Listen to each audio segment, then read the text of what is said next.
If you're experiencing androgenetic alopecia, aka male or female pattern baldness, especially for the first time, it can be incredibly confusing navigating through the web of information that there is online. And sometimes there's a lot of misinformation.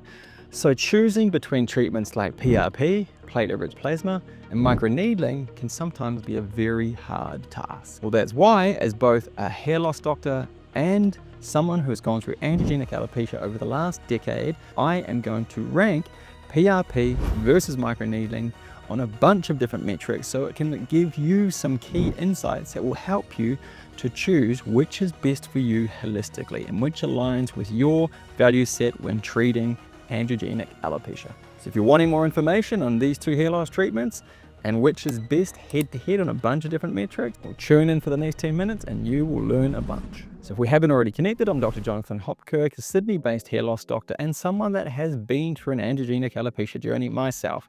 I've had the pros and cons, I've had good effects, side effects, I have endured it all, everything near enough except a hair transplant. And that's why I like to give as much insight as I can to fellow hair loss brothers and sisters so you can have more information that will at least give you some insights when you're tackling hair loss in your world. But as always, as a disclaimer, I would highly recommend seeking a counsel from a hair loss professional locally to give you better understanding, because there are really important things from a medical perspective and also a hair loss perspective that will guide you to giving you the best chance of success, but also in the safest way possible. So in today's video, I am going to rank PRP, platelet-rich plasma, versus microneedling for treating androgenetic alopecia on 4 different metrics. Metric number 1 is efficacy or effectiveness. How effective is this treatment at treating androgenetic alopecia? Number 2, I will be ranking on cost. How costly are these treatments? How much are they going to hurt your pocket? Not just in a one-off session, but in a month, but over a course of a number of years, which is how long you're going to have to treat androgenetic alopecia if your hair matters to you. Number 3 is pain levels. How painful are these treatments to endure? And number 4 is safety or risk. How safe are these treatments, or how much risk do these treatments pose when you're putting them side by side? I am going to give each of these categories a ranking out of 5, 0 being the worst possible score you can get and 5 being the best possible score you can get. And then at the end, I will give you my personal ranking, obviously the culmination of these 4 scores with respect to which is the best in my view. Is it PRP or is it microneedling for treating androgenetic alopecia? And if you watch through to the end and follow the prompts, you'll get the chance to get your hands on our Medical Board's free hair loss ebook. And as always, you can also get the chance to get $300 off the Pro Laser Cap, which I have no financial arrangement with this company, but I've used the cap myself for 16 months and highly recommend it. So I've reached out to the company to say, hey, if I send people to you, could you give them a discount? And they will give you $300 off. So watch through to the end and you will get that discount code. All right, let's jump into it. So before we jump into the ranking, let's just give a brief rundown of what platelet-rich plasma and microneedling is, how this functions to restore hair. So PRP is where an individual, hopefully a health professional, will draw your blood. So they'll take a sample of your blood, they will spin it in a centrifuge, and they will siphon off the platelets. And the platelets harness growth factors that can help promote some hair thickness. They can help restore hair in areas where you're thinning. So how they utilize these platelets is they inject them into the scalp freehand. Sometimes they microneedle and they layer the serum on the scalp, but for the purpose of today, I'm going to be talking about PRP, platelet-rich plasma, with respect to injecting it into the scalp. So they will inject the serum into the areas of concern to try to elicit or promote a bit of growth or thickening of the hair. If you compare that to microneedling, so microneedling is where they'll take a microneedling device, or a derm pen as it's sometimes referred to, and they will microneedle the scalp at a certain depth. There's a range of different depths that can be used, but they microneedle the scalp, and what this does is it triggers a local trauma response, and what that does is it improves blood flow, it triggers a little bit of a growth factor release response in that area, and a little bit of a stem cell response, and that can thicken up the hair and can improve density. So there is some nuances to these treatments, there are some differences to these treatments, and I'm going to break those down for you today. If you didn't catch the first video of the series, you can tune into this by watching last week's video here, but let's now start ranking these treatments head to head. All right, number 1 is efficacy. How effective are these treatments? Well, the best study I am aware of that compares microneedling to PRP is the split head trial here, which I referenced in my last video. But let's get a little bit more granular on this one today. So what they did is it actually wasn't completely microneedling versus PRP alone, because it was microneedling versus PRP plus microneedling. So you would expect there would be a little bit more of an advantage on the PRP side of the scalp. But what they did is they took 30 men with male pattern hair loss, androgenetic alopecia, with Norwood scales of anywhere from 2 to 5, and they split the head figuratively. On one side, every month for a 4-month period, they performed microneedling alone, and on the other side, they performed microneedling plus PRP. Then, 3 months after the 4th treatment, which is 7 months after beginning the trial, they then measured hair density and hair thickness improvements.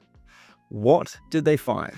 Well, in the microneedling side of the scalp, the average increase in hair thickness was 0.006 millimeters, whilst on the microneedling plus PRP side, the average increase in hair thickness was only 0.003 millimeters. So the microneedling alone side was doubly better than the PRP plus microneedling side. However, this wasn't deemed to be statistically significant. Then the second metric that they looked at was hair density. The average increase in hair density on the microneedling side was 10.8 hairs per square centimeter, whilst the average increase in hair density on the PRP plus microneedling side was 14.6 hairs per square centimeter, and those are new hairs. So numerically, you can see that the PRP plus microneedling was slightly better at improving density, but this wasn't deemed to be statistically significant. But what I think is fascinating about this is it shows that you could have needles jabbed into your scalp with PRP after having the blood drawn and spun and the platelet siphoned off and injected into the scalp with a larger gauge needle, i.e. a thicker needle, so it's going to hurt more. Or you could just do microneedling without any of the preamble or without any of that pre-process, and you'll get pretty comparable results. Now, how does this stack up, say, if we want to compare it to other things on the market that you might have researched or be familiar with? Let's compare it to, say, 5% minoxidil foam applied twice a day to male scalps for 24 weeks, which is about a similar time frame. Well, the increase in hair density in this study showed that there was an increase of about low teens, so anywhere from sort of 12 to 14 hairs per square centimeter over that time period. What if we compared it to, say, finasteride spray, 0.25% applied once daily to the scalp? You could see an increase of 20 plus new hairs per square centimeter. So you start to get an understanding around where PRP and microneedling fit within the sort of hair loss treatment continuum or the hair loss treatment algorithm. So that just gives a little bit of perspective about, okay, if we weigh it up against other treatments, where does it stack? So that then shapes the ranking I give these two treatments. So I give them both out of 5 a 2.5. Why do I give it a 2.5? Well, because they're not the worst things on the market, but they're also, as we've just shown with comparisons to minoxidil, but finasteride topically, and that's topically, they are also not the best things on the market. So they sit about mid-range for me. So that's why I give them 2.5, and they're comparable to each other. So they both scored 2.5 in that first round. The second metric we're going to rank them on is cost and accessibility. So what do these treatments cost? Well, if you've gone online and you've searched for platelet-rich plasma, you will probably find a range of different providers that will offer it from anywhere from $150, and I would say there's a little bit of a red flag if someone's offering it that cheap, $150 all the way up to some places in the States charge $1,500 per session. Now, accessibility-wise, it's not always the most accessible treatment. You have to have a local provider that you hope is a health professional that can perform this for you, that is trained and has a very good understanding around the operation of this procedure and also things to rule out. So there's reasons why you wouldn't treat someone. So accessibility isn't necessarily going to be as easy as, say, microneedling, because you have to have someone perform it for you that, as I said, should be a health professional. So accessibility and cost, this particular treatment doesn't weigh up as good against microneedling, but I'll give it a ranking soon. So PRP from a cost and accessibility perspective doesn't score as well. Microneedling, on the other hand, well, microneedling can range anywhere from $69 for a microneedling derm pen like this, if you wanted to go to the dregs of Temu, or if you bought it from more of a reputable source, it could cost you in the low hundreds, say 2 to 3 to 400. If you wanted to go to a whole nother level with derm pens, it could cost you in the thousands. So it just depends on how far you want to go. However, you have to consider also the cartridges. So the cartridges you're going to have to change each time, or you should change each time you treat your head. they're going to cost anywhere from $5 to $100 a session based on the device that you've purchased. Now, accessibility, well, these things are very accessible. You can purchase them offline and have it delivered to your house within a number of days. So you can access these anywhere from the world if you have the internet. Another note I'll make on this is, what about the cadence? Because cost is one thing, but there's the cost of just buying the microneedling pen, as I said, and there's the cost of having a PRP session. So microneedling you can perform by yourself in the home, and you can buy cartridges to assist you in having that treatment whenever you like. Now, the cadence is an important thing to weigh in here. The cadence of microneedling can be anywhere from once a week to once every 3 weeks, but you're going to do that for the rest of your days or as long as your hair matters to you. PRP, on the other hand, general cadence is you have one treatment every month for the first 3 months, and then you sort of drop back to once every 3 months. So on average, people are getting anywhere from sort of 5 to 10 treatments a year, depending on their response to the treatment and depending on what the cadence is that the professional sets with you. There's so much variability. There's not one standardized protocol. So the costs for PRP could be huge. Whereas you can appreciate the cost for microneedling, even if you're doing it at an increased frequency, are not going to be anywhere near as high. So when you weigh that all up, how do I rank these treatments? From a cost and accessibility perspective, I will rank PRP at a 1, because yes, it is very expensive, and yes, it is harder to access for the general public. Those living in bigger centers or cities are going to have more accessibility, but those that live more rurally, remotely, aren't necessarily going to have that opportunity. Then when we weigh in microneedling, I rank it at a 5. Why? Because it is hugely accessible, and it is something that isn't necessarily going to cost someone too much money to partake in that particular treatment, and you can do it at home. So let's move on to number 3, pain levels. There is a reason you have to have, or should have, when you see a health professional for PRP, either a block, so a local anesthetic block of the entire scalp to numb the entire scalp, or topical numbing cream for 30 minutes before having the treatment, or both. Sometimes you have both of them offered to you. I've even heard of people having nitrous oxide gas to help get them through the treatment. It is not a pain-free treatment. It is the opposite. I've spoken to a number of patients over the years, and I've also had the treatment myself. And one of the rate limiting steps of people continuing with the program is it's just too painful. The pain becomes prohibitive. So if the practitioner is not blocking your pain well enough, it is something that you're going to have to endure through. And so microneedling, on the other hand, it is something that now we have seen in studies that actually microneedling at shorter depths can score you better results than microneedling at bigger depths, say 1 to 1.5 millimeters. So that means you can actually have a far more tolerable treatment.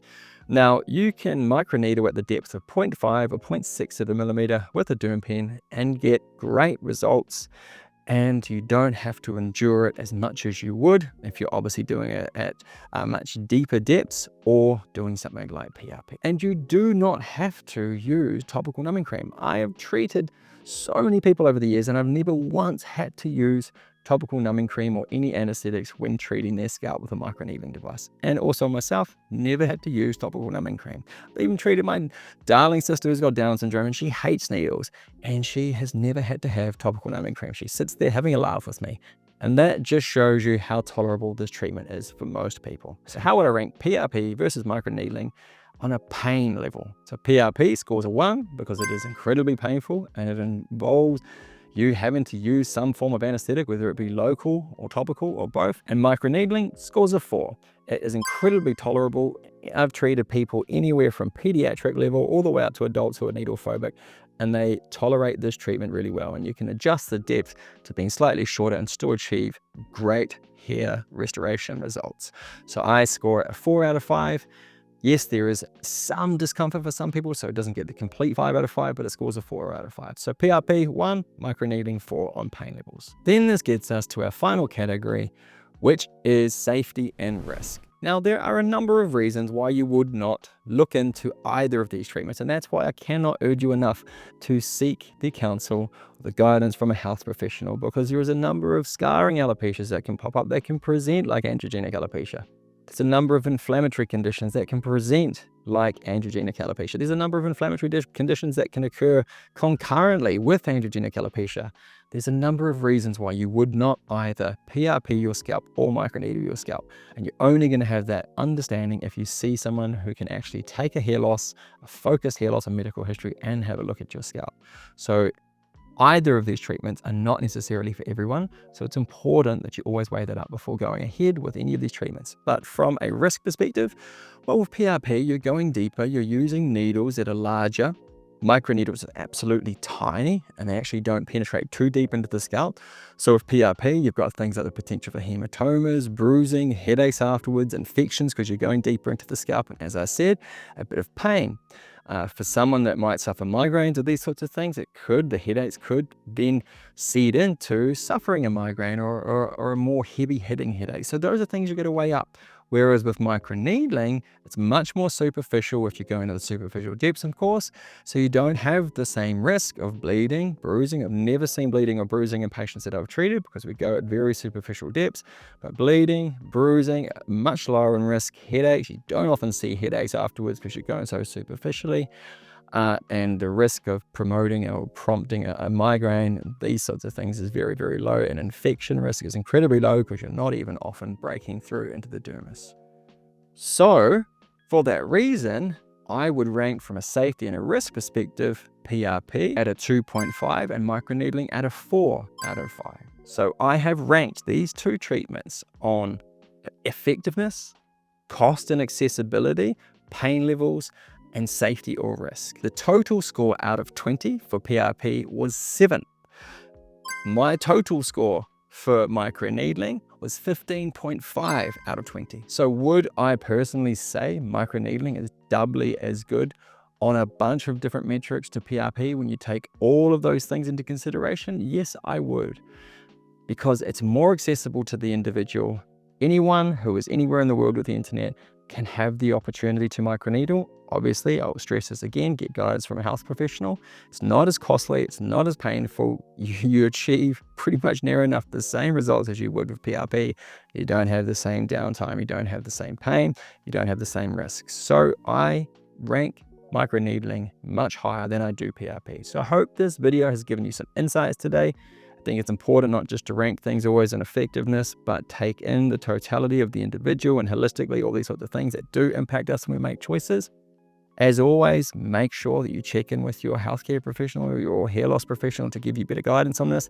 But if you would like to get your hands on an educational resource, our Medical Board's free hair loss ebook, simply email me at jonathan@levelsofview.com and I'll get that out to you. And I'll also give you the opportunity, if you would like, to get $300 off this Grow laser cap, which I've used myself for the last 16 months. I look forward to bringing you another video next week where I will rank PRP versus PRF and give you the pros and cons of either and how these things rank head to head. Have a great week. Look forward to seeing you next week. Cheers.